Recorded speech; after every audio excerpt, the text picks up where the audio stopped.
ghost train.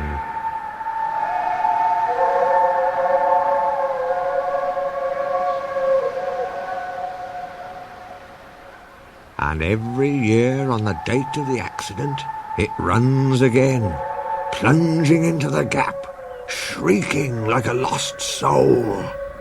Percy, what are you talking about? The ghost train. Driver saw it last night. Where? Asked Thomas and Toby together. He didn't say, but it must have been on our line. He says ghost trains run as a warning to others. Oh, he went on, it makes my wheels wobble to think of it. Pooh, said Thomas. You're just a silly little engine, Percy. I'm not scared. Thomas didn't believe in your ghost, said Percy next morning. His driver laughed. Neither do I. It was a pretend ghost on television.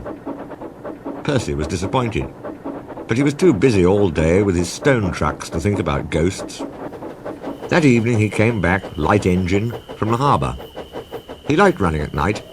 He coasted along without effort, the rails humming cheerfully under his wheels, and signal lights changing to green at his approach. He always knew just where he was, even in the dark. Crow's Farm Crossing, he chunted happily.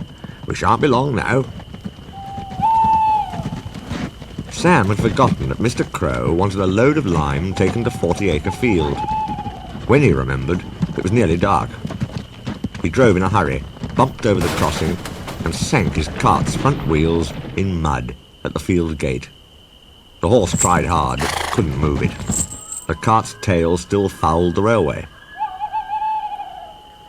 Sam gave it up. He unharnessed the horse and rode back to the farm for help. There's still time, he told himself.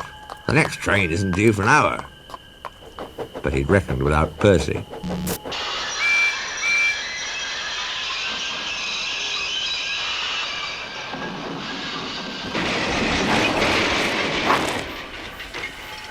Percy broke the cart to smithereens, and lime flew everywhere.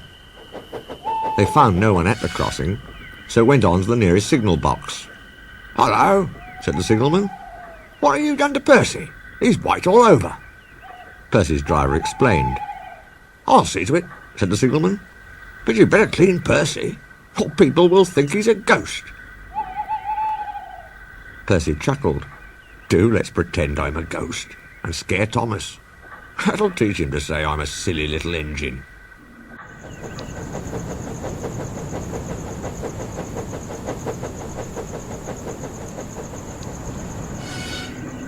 On their way, they met Toby, who promised to help. Thomas was being oiled up for his evening train when Toby hurried in, saying, Percy's had an accident. Poor engine, said Thomas. Botheration. That means I'll be late. They've cleared the line for you, Toby went on. But there's something worse. Out with it, Toby, Thomas interrupted. I can't wait all evening. I've just seen something, said Toby in a shaky voice. It looked like Percy's ghost. It said it was coming here to warn us. Pooh, who cares? Don't be frightened, Toby. I'll take care of you. Percy approached the shed quietly and glided through it. Peep, peep, peep, peep, peep, peep, he shrieked. As had been arranged, Toby's driver and fireman quickly shut the doors.